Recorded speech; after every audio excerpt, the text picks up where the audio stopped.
வந்து ஒரு பாட்டு வந்துச்சு அப்படித்தானே, அது ஊர் சொல்லி அம்மான்ற ஒரு பாட்டு வந்துச்சு. அந்த பாட்டு சமூகத்திற்கு அது வந்து தடை செய்யப்பட வேண்டிய பாட்டு. அந்த அளவுக்கு சமுதாயங்கள் இன்னைக்கு அந்த அளவுக்கு இருக்குது. தைரியமா வந்து பெண்ணை நாங்க வெளியில அனுப்ப முடியல.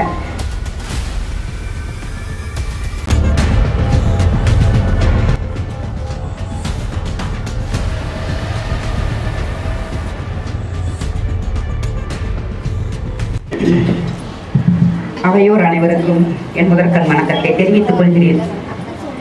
இறைவன் மனிதனுக்கு கொடுத்தது பகவத்கீதை, இறைவனுக்கு மனிதன் கொடுத்தது திருவாசகம், ஆனால் மனிதனுக்கே மனிதன் கொடுத்தது திருக்குறள். சாகும் போதும் தமிழ் படித்து சாக வேண்டும், நான் வேகும் போதும் தமிழ் மணந்து வேக வேண்டும் என்று பெரும் அறிஞர் சொன்னதே என் தாய் தமிழ் அன்னையை வணங்கி நான் உழைக்க வந்துள்ளேன். பெரிதும் பெண்கள் முன்னேற்றத்திற்கு பெரிதும் தடையாக இருப்பது சமுதாயம் தாங்க. முதல்ல எல்லாம் இந்த ஆரம்ப காலத்துல வீடுகள்ல வந்து அந்த கட்டுப்பாடுகள் இருந்துச்சு. ஆனா இன்னைக்கு ஒவ்வொரு பெண் பிள்ளையும் படிக்க வைக்கணும் அப்படிங்கிற கட்டாயத்துக்கு எல்லா தகப்பன்மார்களும் வந்துட்டாங்க. பெண்ணுக்கு வந்து கல்வி வந்து ஒரு தனி ஒரு அங்கீகாரம். அந்த பெண்ணுக்கு கல்வி இருந்துச்சுன்னு வைங்களே, மன தைரியமும் எதையும் சாதிக்கணுங்கிற ஒரு எண்ணம் வந்து அவளுக்குள்ளே தனக்குள்ளே அவளுக்கு வந்துடும். அதனால தயவு செய்து பெண் பிள்ளைகளை எல்லாரும் படிக்க வைங்க.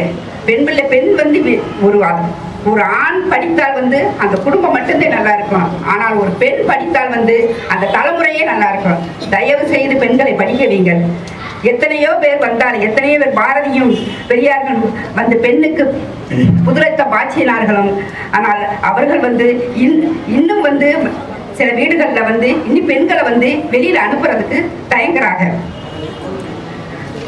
பெண் விடுதலைக்கு புதுரத்தம் பாய்ச்சவன் பாரதி. ஆனால் வந்து ஒவ்வொரு பெண்ணும் நினைத்து பார்க்க வேண்டிய ஒரு கவிஞன் வந்து பாரதி. ஏன்னா பெண்ணுக்கு அடித்தளம் அமைத்தவனே அவன்தான். அவனுக்கு பிறகுதான் மற்றவர்கள் வந்து அந்த பெண்ணுக்கு விடுதலை வேண்டும் என்ற அந்த கருத்துக்களை சொன்னார்கள். அதனால்தான் பட்டங்கள் ஆள்வதும் சட்டங்கள் செய்வதும் பாரினில் பெண்கள் நடத்த வந்தோம். 8 மறுபினிலே ஆணுக்கு இங்கே பெண் இழப்பில்லை என்று கான் என்று கும்மியடி என்று பாரதியார் தைரியமாக பெண்களுக்காக பேசினான். ஒவ்வொரு பெண்ணும் தான் வாழ்க்கையில வந்து முன்னேறணும் அப்படிங்கிற அந்த கட்டத்துக்கு வரும்போது கட்டாயம் வந்து கல்வி வந்து அவர்களுக்கு அவசியங்க. சாதாரண ஒரு சின்ன குடும்பங்கள்ல வீட்டுகள்ல நடக்கும் போதே வந்து பெண் பிள்ளை அப்படிங்கும் போது அதை தட்டித்தே வைக்கிறாங்க. அதுக்கு வந்து தேவையான வந்து அவங்களுக்கு வந்து இந்த சுதந்திரங்கள் கொடுக்க மாட்டாங்க. ஏன் தெரியல, அந்த அளவுக்கு சமுதாயங்கள் இன்னைக்கு அந்த அளவுக்கு இருக்குது. தைரியமா வந்து பெண்ணை நாங்க வெளியில அனுப்ப முடியல. வெளியில இன்னும் எத்தனையோ நிருபமாக்கல் மாதிரி இன்னைக்கு இந்த மீடியாக்குள்ள வராதவங்க இன்னும் எத்தனையோ பேர் இருக்கிறாங்க. ஆனால் வந்து அது வெளியில சொன்னா நம்ம பெண் பிள்ளைகளை பற்றி வெளியில தெரிஞ்ச அசிங்கம் அப்படின்னு சொல்லிட்டு இந்த கௌரவத்துக்காகவும் போலி கௌரவத்துக்காகவும் இன்னும் எத்தனையோ வீடுகள் வந்து இன்னி தன்னுடைய குழந்தைகளை வந்து அடக்கி வைத்துக் கொண்டுதான் இருக்கிறார்கள். தயவு செய்து பெண்களை வீட்டை விட்டு வெளியே அடிச்சு கல்வி கற்க வைங்க.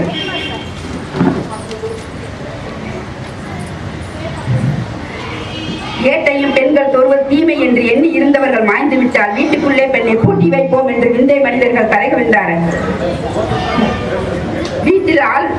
வீட்டில் ஆண் குழந்தையும் பெண் குழந்தைகளும் சரிசமமாக நடத்துங்கள். அதாவது ஒரு பெண் வந்து விட்டு கொடுத்து செல்வது வந்து அவமானம் அல்ல. ஒரு பெண் வீட்டுல வந்து பெண்கள் வந்து விட்டு கொடுத்து செல்றாங்கன்னு சொல்லி சொன்னா அது வந்து அவமானமா நினைக்காதீங்க. அவங்களுடைய அன்பின் வெளிப்பாடு. அவங்க அந்த கட்டுக்கோப்பா இருந்து அந்த குடும்பத்தை கொண்டு செலுத்தினாத்தே இந்த குடும்பங்கள் இன்னைக்கு வந்து நம்ம இந்தியாவில் வந்து குடும்பங்களாக இன்னும் வாழ்ந்துகிட்டு இருக்குதுன்னு சொல்லி சொன்னா அதற்கு காரணமே பெண்கள் தான். இல்லாட்டி இன்னும் எத்தனையோ அயல் நாடுகள் மாதிரி ஒரு நிமிஷம் வந்து இந்த குடும்பங்களை வெட்டி விட்டு போக மாட்டாங்களா? அதற்கு காரணம் வந்து நம்மளுடைய பெண்களுடைய பொறுமையும் நிதானம். அந்த பொறுமையும் நிதானமே வந்து நம்ம வந்து அதை வந்து தவறுதலா நமக்கு யூஸ் பண்ணிக்கிறாங்க. பெண்கள் வந்து தயவு செய்து எந்த ஒரு நிகழ்ச்சி எந்த ஒரு இதையுமே வந்து மனசுக்குள்ள போட்டு வச்சுக்கிட்டு வெளியில சொல்லாம இருக்காதீர்கள். அதாவது வந்து எதையுமே வந்து வீட்டுக்குள்ள மனசுக்குள்ள வச்சுக்கிட்டு இருக்காதீங்க. எதையும் வந்து வெளிப்படையா சொல்லுங்க. வெளிப்படையா சொல்லும் போதே உங்களுடைய வந்து கருத்துக்களை வந்து ஏத்துக்குவாங்க. இன்னைக்கு வந்து பெண் வந்து சில நேரங்கள்ல வந்து தன்னுடைய வீட்டுகளை ஒவ்வொரு கணவனுக்கு செய்ய வேண்டியது, குழந்தைகளுக்கு செய்ய வேண்டியது அத்தனையும் வந்து அவர் சகிச்சு எல்லாத்தையும் ஏத்துக்கிட்டே இருக்கிறார்.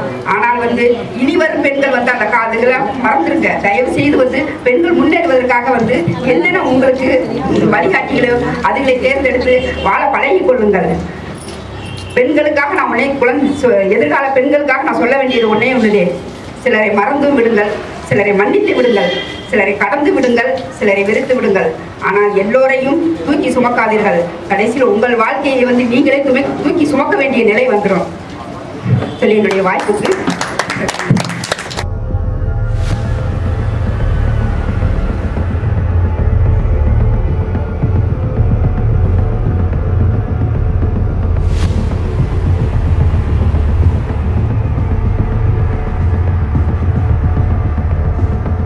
பல்லாண்டு பல்லாண்டு பல்லாயிரத்தாண்டிற்கு முற்பட்ட மூத்த மொழியாம் என் தமிழ் மொழிக்கு முதற்கண் வணக்கம், அவைக்கு மறு வணக்கம்.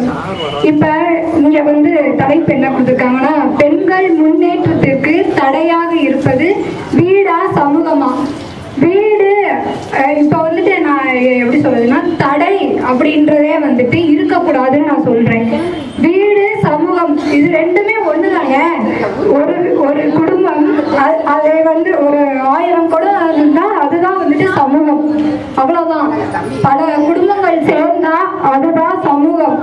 அதனால ஒரு வீடு என்பது பெண்களுக்கு சுதந்திரம் தருகிறது. ஆனா வந்துட்டு தடையாக இருந்த காலம் எல்லாம் முடிந்து விட்டது. இப்பொழுது தடை இல்லை, இருந்தாலும் குழந்தை திருமணம் ஏன் நடக்கிறது? ஏன்னா சூழ்நிலைகள் தீர்மானிக்கிறது, அப்படிதானே? ஒரு வீட்டுல வந்து சுதந்திரம் இல்லைன்னு நம்ம சொல்லவே முடியாது.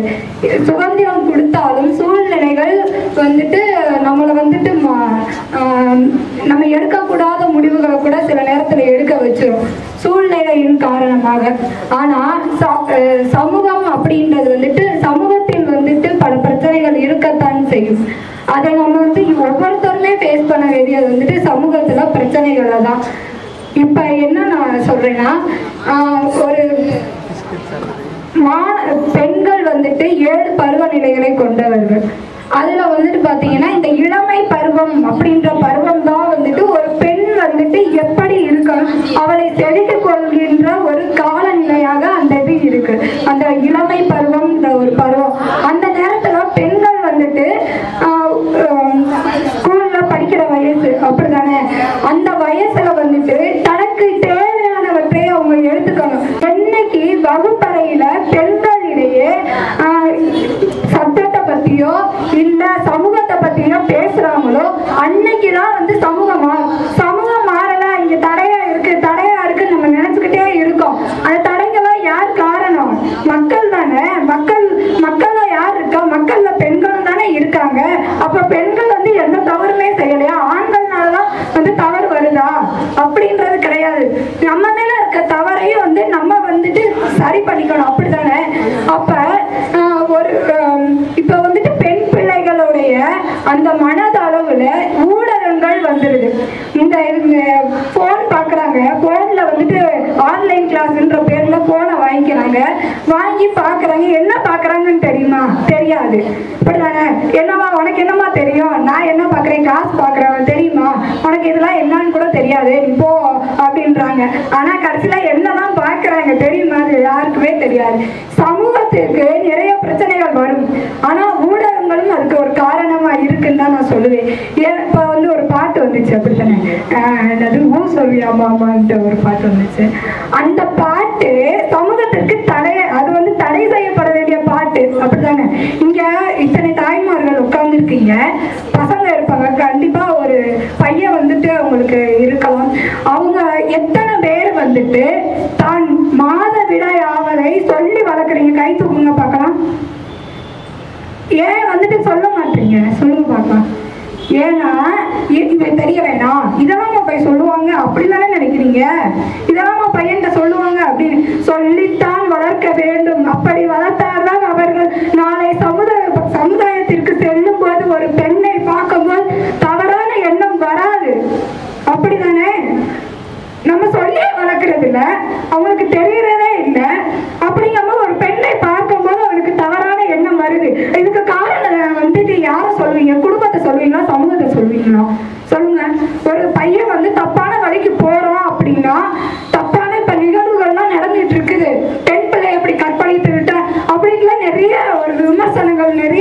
வருது. அதுக்கெல்லாம் வந்து காரணம் எங்கிருந்து ஆரம்பிக்கிறது?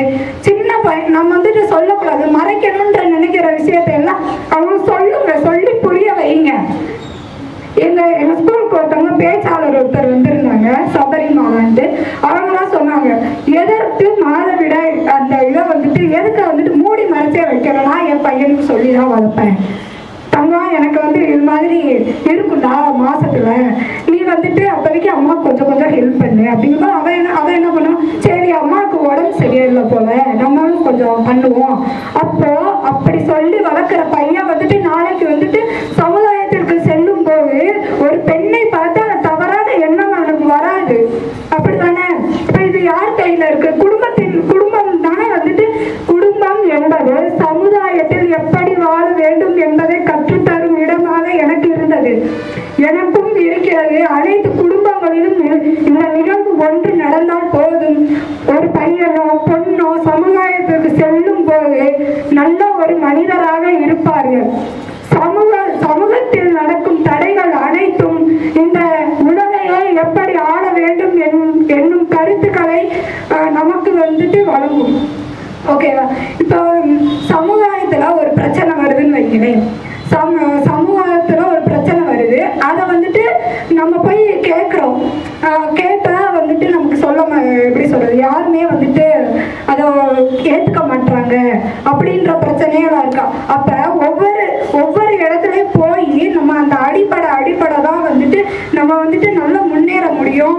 நம்ம வந்துட்டு இந்த உலகத்தையே ஆளும் திறமை, ஒரு வல்லமை வந்து நமக்கு கிடைக்கும். அதுதான் சொல்ல வரேன். வீடு என்பது சமூகத்தில் எப்படி வாழ வேண்டும் என்பதை கற்றுத்தரும். ஆனால் சமூகம் இந்த உலகத்தையே எப்படி ஆள வேண்டும் என்பதை கற்றுத்தரும். இதுதான் உண்மை. சமூகத்தையும் வீட்டையும் குறை சொல்லாதீர்கள். அந்த இடத்தில் இருக்கும் தடையை எடுத்து தூக்கி எறிந்துவிட்டு உங்கள் பாதையில் நீங்கள் செல்லுங்கள். நீங்கள் வெற்றி பெறுவதற்கு தடை ஒன்றும் இல்லை என்று கூறி வாய்ப்பளித்தமைக்கு நன்றி பாராட்டி விடைபெறுகிறேன். நன்றி.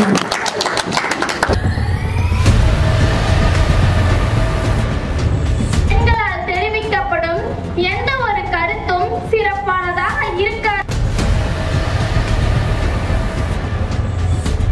காற்றிலே கலந்தாலும் நறுமணமாய் திகழ்வோம். தாய் தமிழே என் முதல் பேச்சு, அதன் தனிச்சிறப்பே என் உயிர் மூச்சு. தம்மையும் அவையோரையும் வணங்கி என் உரையை துவங்குகிறேன்.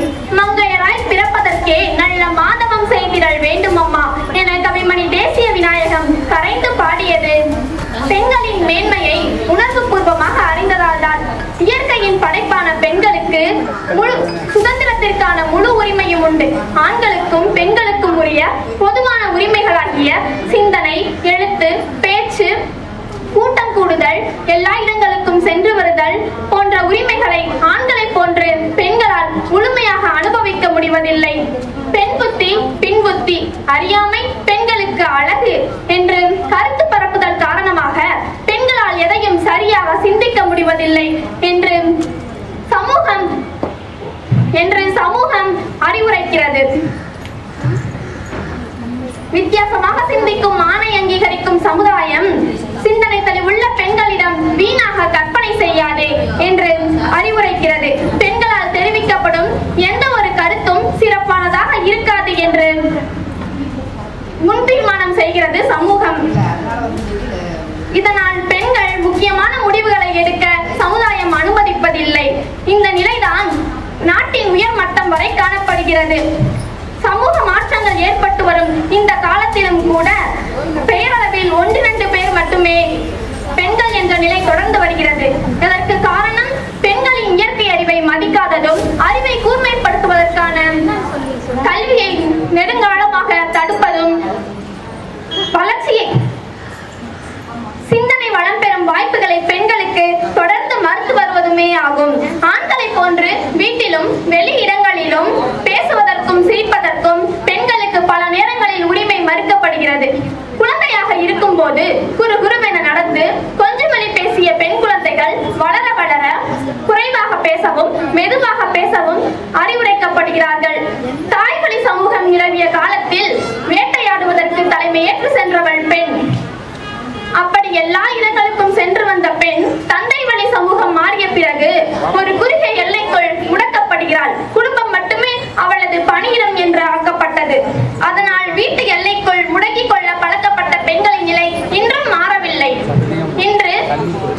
தகவல் தொழில்நுட்பத்துறை வளர்ச்சி, பன்னாட்டு கம்பெனிகளின் வரவு போன்றவற்றால் பெண்களுக்கு பல வேலை வாய்ப்பு ஏற்படுத்தி கொண்டிருக்கின்றன.